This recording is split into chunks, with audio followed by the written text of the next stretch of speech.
terus meningkat sehingga kita benar-benar mendapatkan apa yang kita harapkan sebagai amal yang bahagia insyaallah subhanahu wa ta'ala.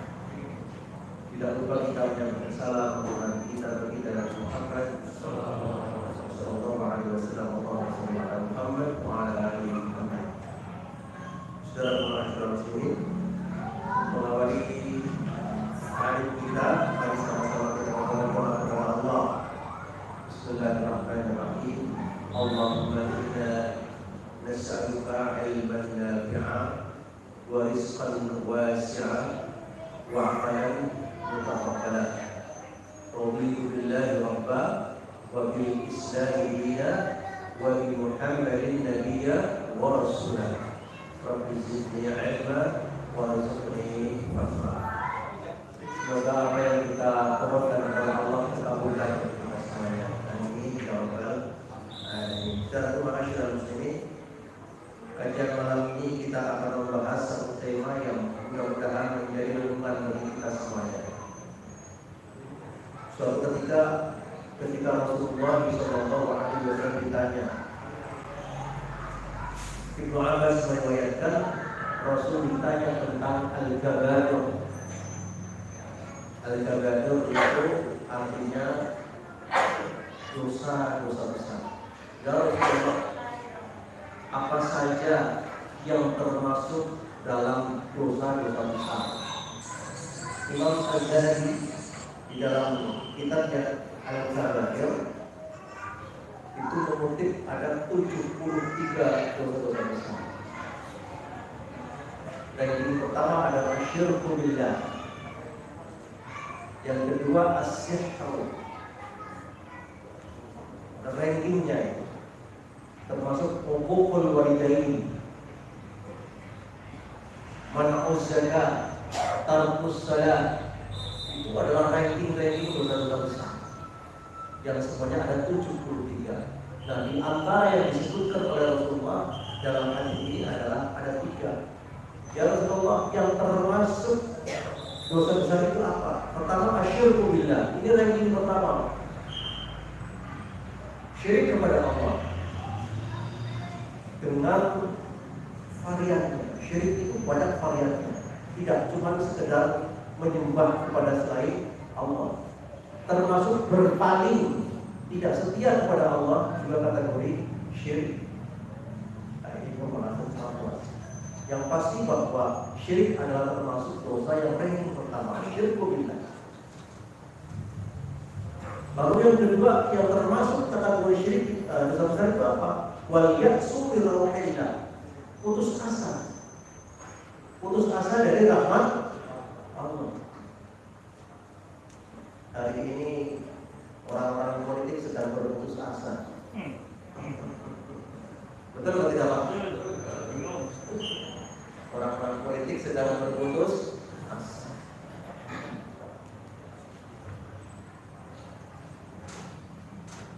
Saya sering mengatakan, jangan pernah berpolitik kalau tidak siap untuk kecewa. Tahu maksudnya? Jangan pernah berpolitik kalau tidak siap untuk, karena dalam dunia politik isinya kecewa kan? Bagiannya sedikit, banyak kecewanya. Tetapi yang pasti itulah romantika kehidupan dalam bernegara, ada politik. Ya kita tidak tahu betul dan tidak gaptek betul berpolitik. Sekedar mengerti saja. Yang pasti bahwa kita punya program besar. Kalau politik itu kan hanya jangka pendek saja, tahunan saja. Kalau dakwah kita itu adalah sampai mati. Oleh sebab itu fokus kita pada dakwah kita. Keputusasaan itu termasuk kategori dosa besar. Jangan putus asa. Putus asa itu punya beberapa turunan, punya anak. Untung itu adalah anaknya siapa? Bapaknya putus asa, anaknya untungan. Orang dakwah kok untungan. Gimana itu? Anaknya lagi ngambekan, baperan. Anak-anaknya putus asa.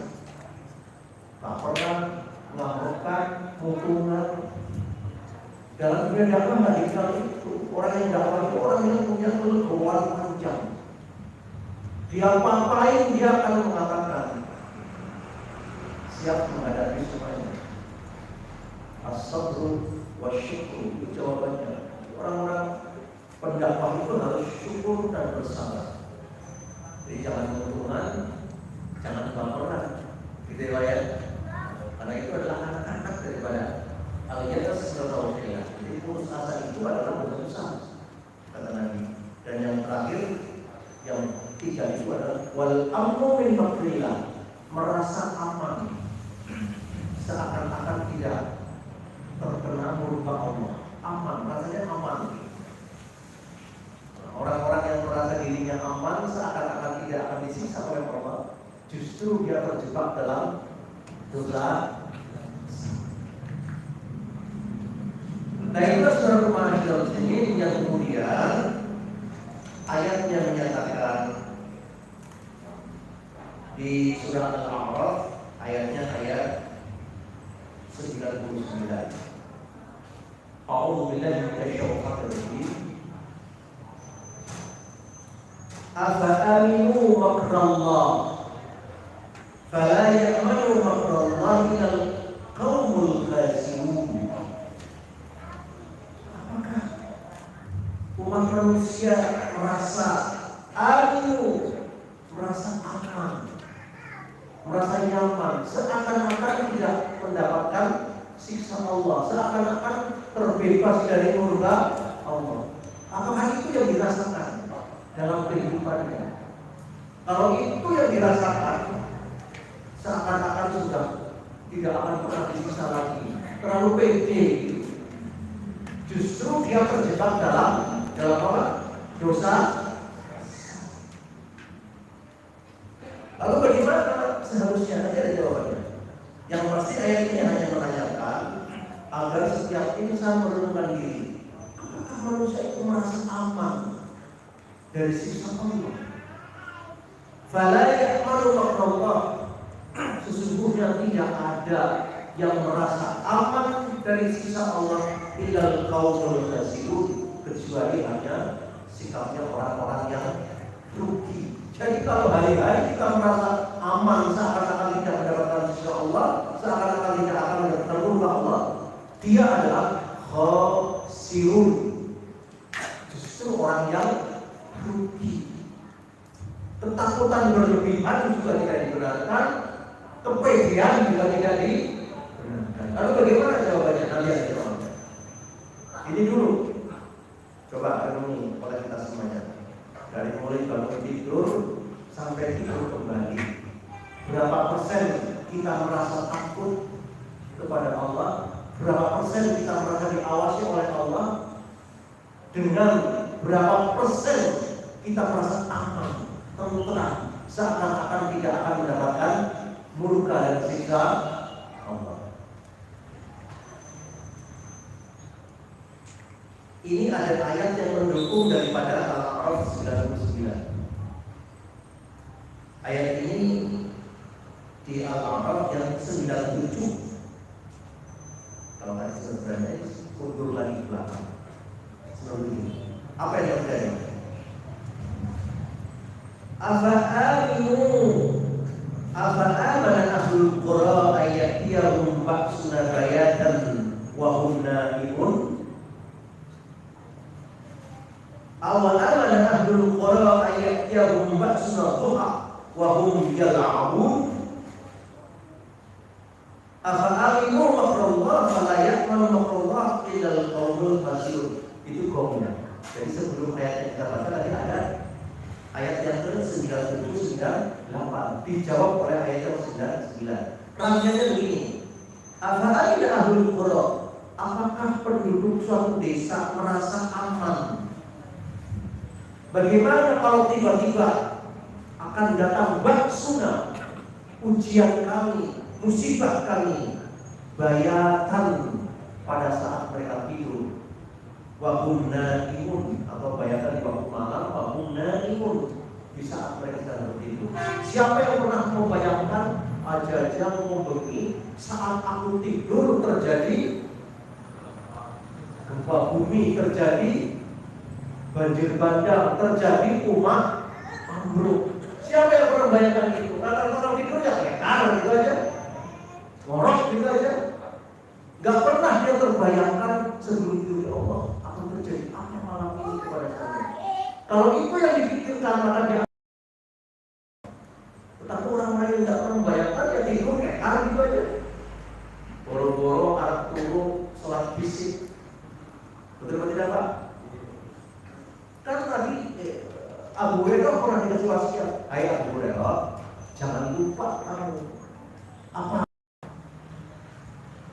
An-utiro qabla an-anam. Kamu sebelum tidur malam witir dulu, kata Nabi. Siapa yang selama ini membiasakan witir dulu sebelum tidur? Siapa yang kira-kira ya? Itu seorang sahabat besar dikasih pelajaran sama Nabi. Abu Hurairah, jangan lupa kamu setiap mau tidur witir dulu. Nanti ada orang bertanya, Ustaz, nanti malam kan akan bangun tidur akan tahajud. Siapa yang bisa menjamin nanti malam akan bangun tidur akan tahajud? Betul atau tidak? Siapa yang bisa menjamin? Jangan-jangan begitu rekal, lolos. Banyak sama sedikit yang begitu. Itulah persoalannya. Maka mulailah mungkin kamu masih bernapas. Kok kita nanti sekarang? Soal nanti malam ternyata Allah bangunkan, kita bisa bertahajud, ya sudah nggak usah mikir lagi karena tadi sudah. Itulah menariknya. Dan ini wasiat tadi kepada Abu Hurairah untuk tidak ditinggalkan. Memang ada 3 hal. Di antaranya adalah rakaataini doa. Koma di koma jangan pernah dilupakan. 2 rakaat sholat duha. Jangan pernah ditinggalkan. Yang kedua adalah salat ayyamin kulli syahr. Puasa bulan purnama. Pada saat bulan itu Badr bulan biasanya tanggal 13, biasanya 13, 14, 15. Tetapi ada yang mempraktikkan 14, 15, 16. Yang penting masih bulan. Jangan ditinggalkan kalau usahakan. Dan yang satu lagi adalah jangan pernah lupa witir sebelum. Karena apa yang disampaikan? Siapa yang bisa menjamin besok masih hidup, nanti malam bisa bangun? Tidak ada yang menjamin. Nah, maka disebutkan, apakah masyarakat itu merasa aman?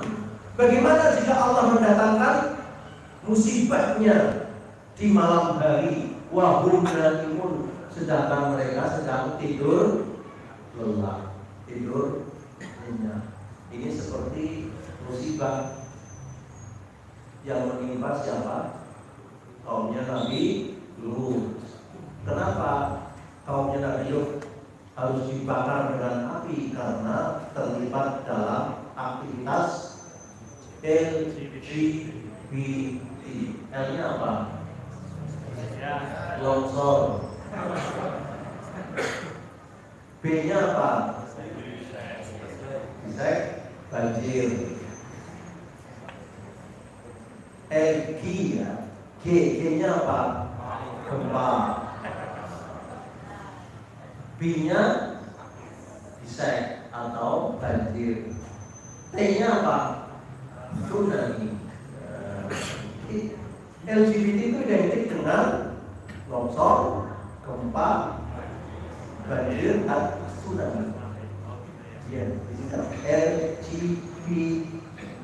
T itu tsunami. Sudah. Kalau kita baca sejarah masa lalu, sanksi-sanksi Allah kepada kaum-kaum seperti itu ya di antara itu. Kalau nggak banjir, gempa. Kalau nggak gempa, ya tsunami. Sehingga ada cerita daerah-daerah yang terkena tsunami Ya tidak semuanya. Dalam analisisnya begitu. Walaupun naimun, sedangkan mereka sedang tidur.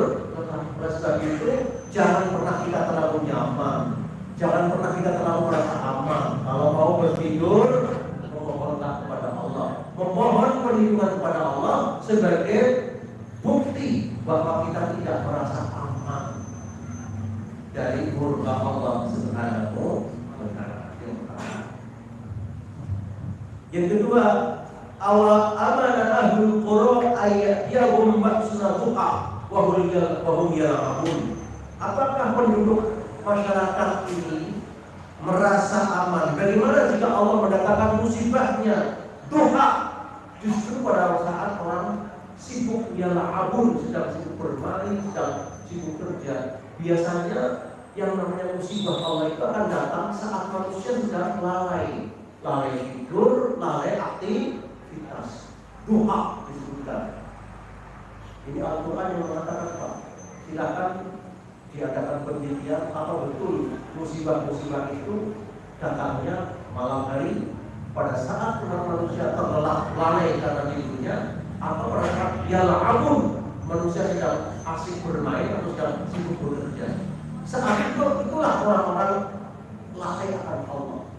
Maka jangan pernah kita lalai, apalagi merasa aman dari siksa Allah Subhanahu wa Ta'ala. Kalau di Al-A'raf ini disebutkan hati-hati malam hari, hati-hati saat manusia sibuk bekerja. Rata-rata di saat itulah umat manusia justru lalai terhadap Tuhannya. Saat itulah justru akan datangnya musibah demi musibah. Lalu gimana solusinya?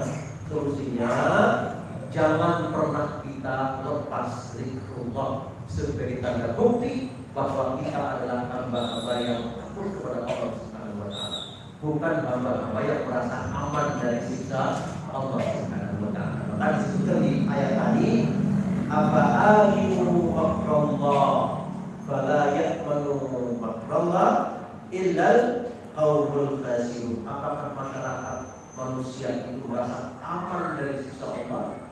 Sesungguhnya tidak ada manusia yang merasa aman kecuali orang-orang yang rugi. Karena al-amnu min amrillah minal kabair, merasa aman, ayem, seakan-akan tidak mendapatkan siksa Allah, tidak mendapatkan murka Allah, itu adalah dosa besar. Jadi jangan pernah merasa aman, harus merasa terawasi, merasa takut akan datangnya musibah demi musibah dan sebagainya. Saudaraku mana saudara muslim?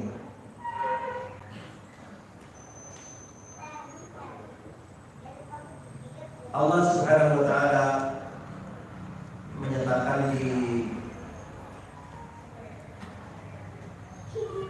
dalam Al-Quran ini,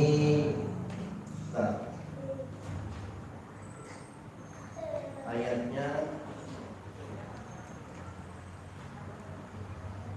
saya cari dulu ayatnya.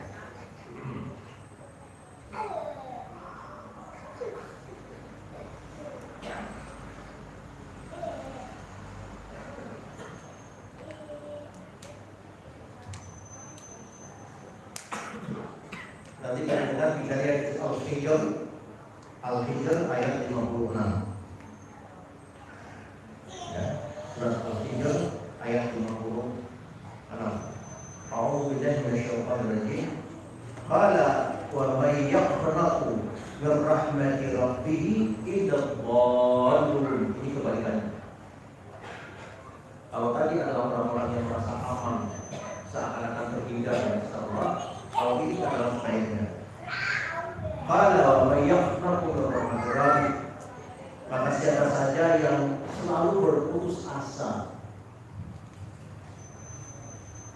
kalau tidak berputus asa, maka siapa saja yang baperan, yang tuntungan, kecilnya begitu Pak. Min rahmati rabbih, dari rahmat Tuhannya. Illa dhalun, melainkan orang-orang yang hanya sesat. Putus asa dari rahmat Allah.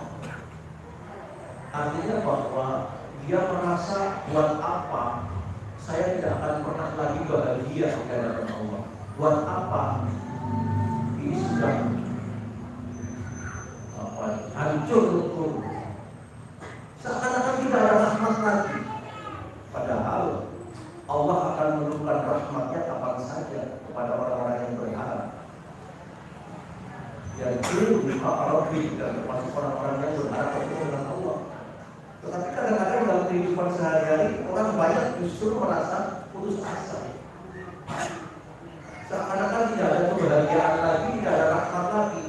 Habislah kiamat yang dirasakan. Nah, orang-orang yang seperti ini justru oleh Al-Quran di Al-Hijr 56 ini dinyatakan sebagai orang dhalun. Itu arti orang yang sesat justru. Lalu bagaimana? Harus berharap rahmat Allah. Khaufan wa ramah wa mimma razaqnahum yunfiqun.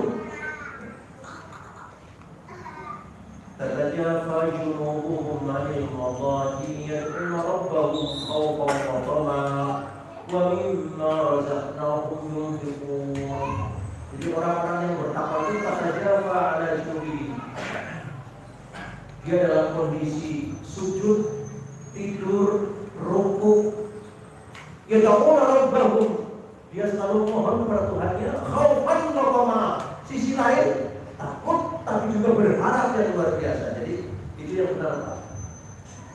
Kepedean juga tidak boleh, takut berlebihan juga tidak boleh. Jadi khaufan wa tama'an. Sisi lain takut kepada Allah, sisi lain berharap penuh kepada Allah. Itu yang benar seperti itu, Pak. Itu ciri orang yang bertakwa seperti itu. Nah, orang-orang yang dhalun, orang-orang yang sesat tidak pernah begitu. Sekali putus asa sudah habis, close. Oh, nggak boleh begitu. Rahmat Allah tidak close. Rahmat Allah terus pasti akan mengalir kepada kita sesuai dengan sifatnya Ar-Rahman. Gitu. Jadi jangan pernah berputus asa. Walaupun ibaratnya diibaratkan waktu hidup kita tinggal 5 detik saja, tetaplah berharap kepada Allah kebaikan-kebaikan dan rahmat. Tidak boleh kita nah, apa istuwa perkasa ayat putus asa, sehingga dengan seperti itu, Pak. Itu Abdul justru. Kenapa merasa tertutup dari rahmat Allah Subhanahu wa taala? Apakah Allah itu pelit? Apakah Allah itu bertindak semaunya sendiri? Tidak. Maka tadi ayat yang mengatakan tadi aja fa'inu al-mudajih, orang yang bertakwa itu orang-orang yang senantiasa dalam keadaan sujud dan rukuknya selalu berharap kepada Allah. Khomaknya, harapannya besar, tetapi juga takutnya ada. Khaufan wa tama'an wa mimma razaqnahum yunfiqun. Ciri khas orang-orang yang beriman adalah orang-orang yang selalu membagikan bagian terkecil, bagian haknya dalam zakat, infak dan sedekah. Nah, saudara mana selalu di sini. Yang kita pelajari dari Al-Hijr ini kebalikan daripada ayat yang tadi. Yang pertama adalah al-qanut min rahmatillah, merasa putus asa, seakan-akan tertutup dari rahmat Allah. Itu adalah dhalun, adalah orang-orang yang justru cilaka, masuk dalam kategori dosa besar. Sedangkan rahmatullah, rahmat Allah itu adalah qaribun minal mu'minin, sebenarnya dekat kepada orang-orang yang beriman. Maka orang-orang beriman tidak benarkan lagi kalau dia kemudian merasa tertutup dirinya dari kemuliaan rahmat Allah Subhanahu wa taala. Antara orang beriman tidak boleh merasa nyaman dan aman dari sisa Allah.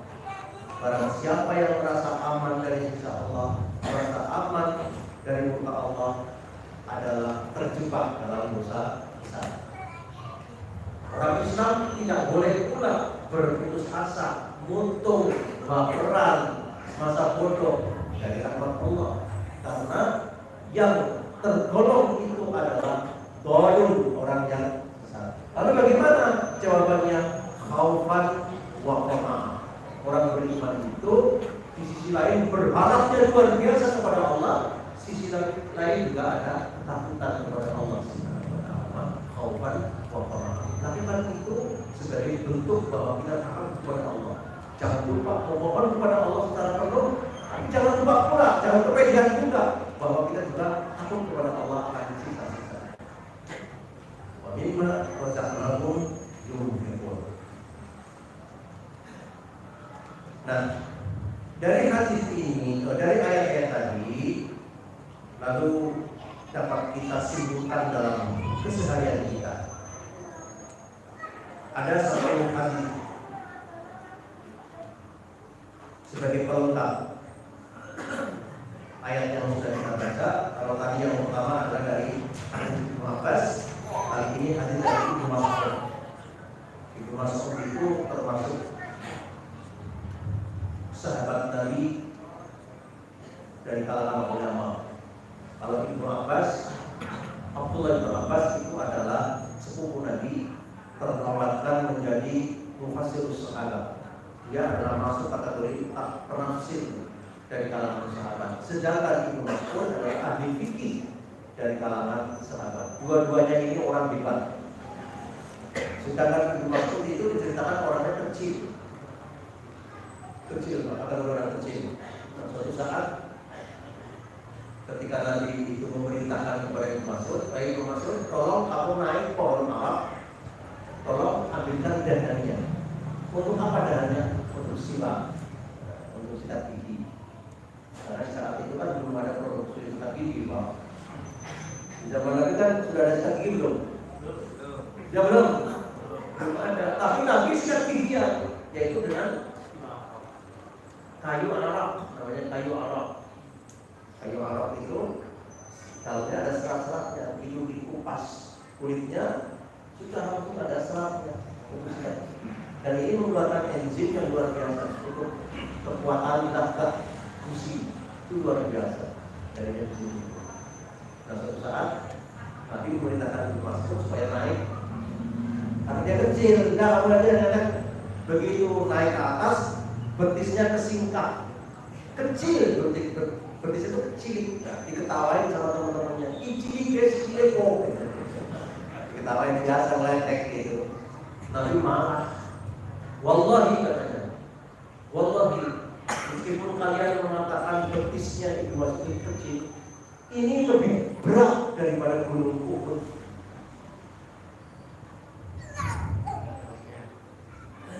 Meskipun betisnya itu kecil, tapi bobotnya lebih berat daripada gunung Uhud. Sudah pernah ke gunung Uhud belum? Insya Allah tahun depan, insya Allah. Begitu. Ya insya Allah, jangan pernah berputus asa dari rahmat Allah. Insya Allah, ya Allah mudahkanlah saya ke tanah suci ya Allah. Apakah umrah, apakah haji, terserah. Jangan bakal mungkin. Nah itu putus asa namanya. Itu berharap kepada Allah. Soal tidak nyampe, urusan tidak nyampe. Tapi kita punya harapan yang besar. Jadi jangan pernah kita menutupi keinginan masa depan. Oh mungkin orang saya bisa gaji, bagi Allah itu semuanya mudah. Maka berharap kepada Allah, jangan pernah berasa. Nah, jadi itulah kehebatannya. Karena itu maksudnya seorang ulama besar dari kalangan sahabat, sampai betisnya saja lebih berat daripada gunung. Kamu jangan menyepelekan dia katanya. Nah, Ibnu Mas'ud meriwayatkan hadis ini Sahih, termasuk dikutip oleh Imam At-Tabrani. At-Tabari Al-Ghani juga mensahihkan hadis ini. Apa kata Ibnu Mas'ud? Qala akhbarul kabair. Ini namanya hadis mauquf. Hadis mauquf itu sandarannya sahabat. Kalau hadis marfu' sandarannya Rasul. Kalau qala Rasulullah itu marfu', terangkat sampai Rasul. Tetapi kalau qala Ibnu Mas'ud, qala Ibnu Abbas dan lain-lain itu namanya hadis mauquf. Apakah hadis? Iya, hadis juga. Karena hadis tidak seluruhnya ucapan Nabi, maka kata dari hadis mauquf. Ibnu Mas'ud meriwayatkan akbarul kabair, dia mengatakan sebesar-besarnya dosa besar. Dosa besar itu dosa besar. Ini sebesar-besarnya dosa besar. Artinya ranking luar biasa. Apa? Al-isyraku billah, yakni orang yang menyekutukan Allah. Saya ulangi lagi biar kemutan. Yang namanya syirik itu pandangan masyarakat kan seakan-akan hanya menyembah kepada selain Allah. Bukan hanya itu saja. Dalam sebuah hadis yang cukup panjang saya kutip ceritanya.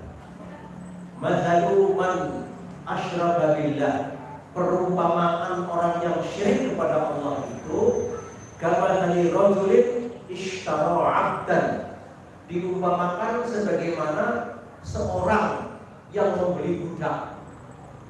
Faqala ya abdi, tuannya ini majikannya mengatakan, hai budakku, hadza dari wa hadza amali fa'mal fa'addi ilayya.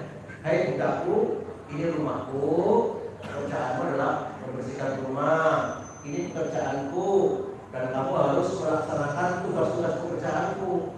Nanti kalau sudah beres semuanya dan ada hasilnya dari pekerjaan ini, wa'addi ilayya, serahkanlah kepada majikanmu. Wajar kan begitu kan?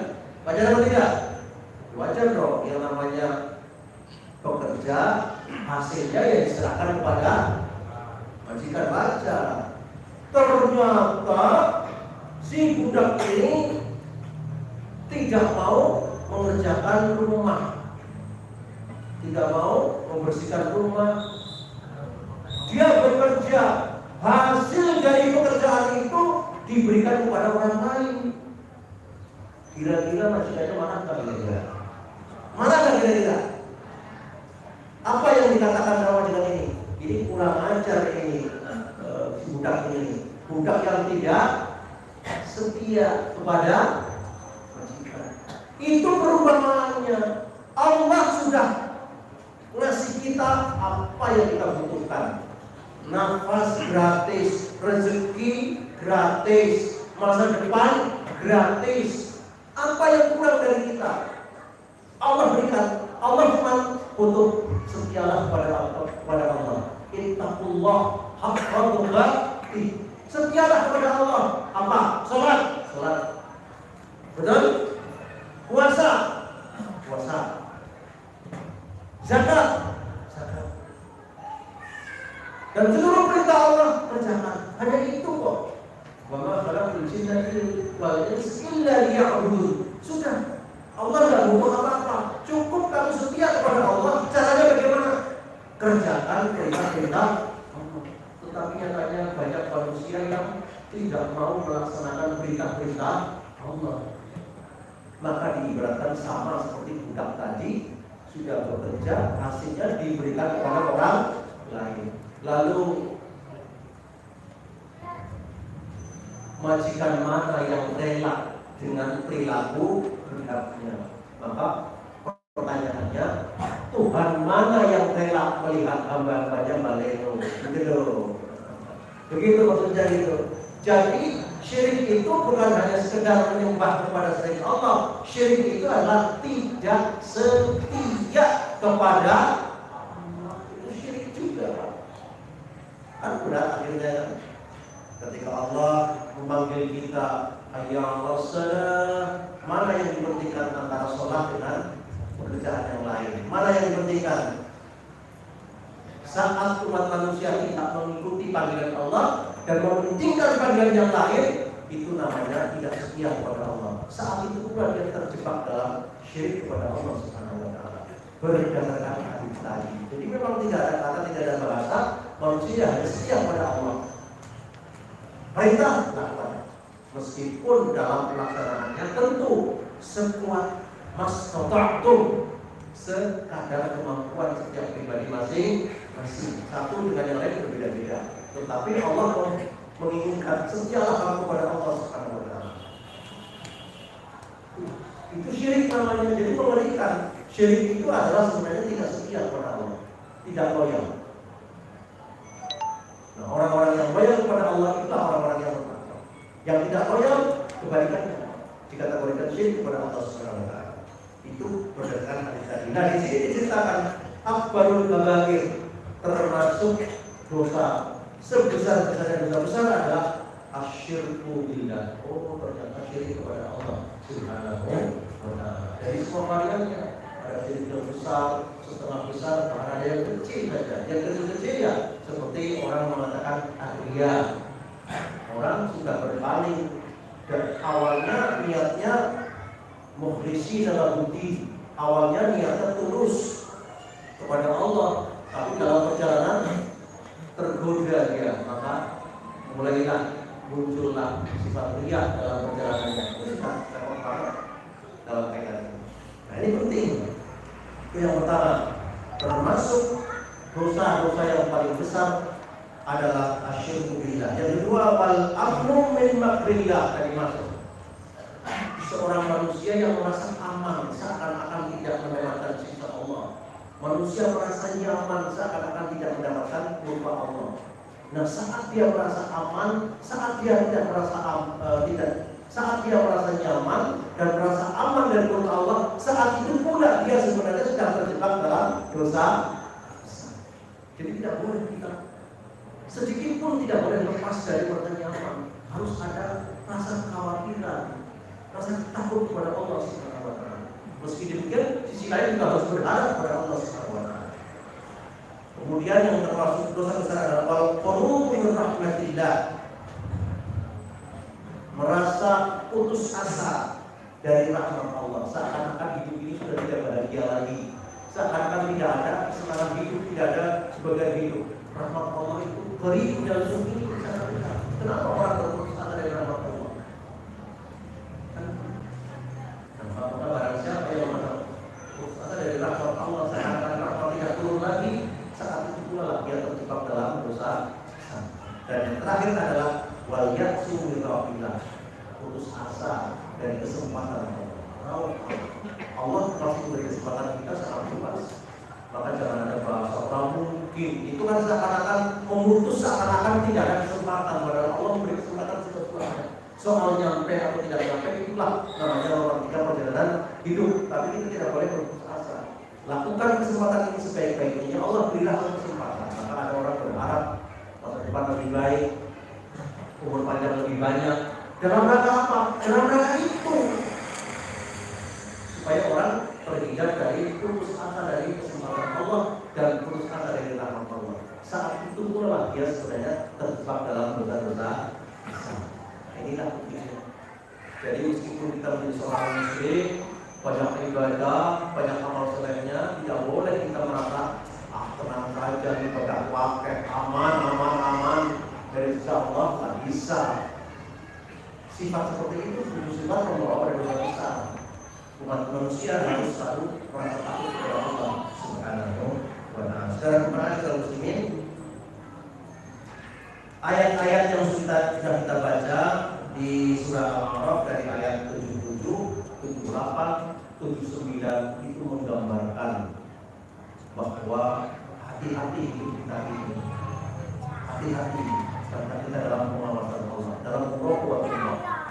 Hati-hati, dan Allah bisa sekonyong-konyong akan mendatangkan musibahnya justru pada saat kita lalai dengan Allah. Lalai mungkin sedang tidur, lalai mungkin sedang asik beraktivitas. Oleh sebab itu, orang-orang yang mau tidur memohonlah perlindungan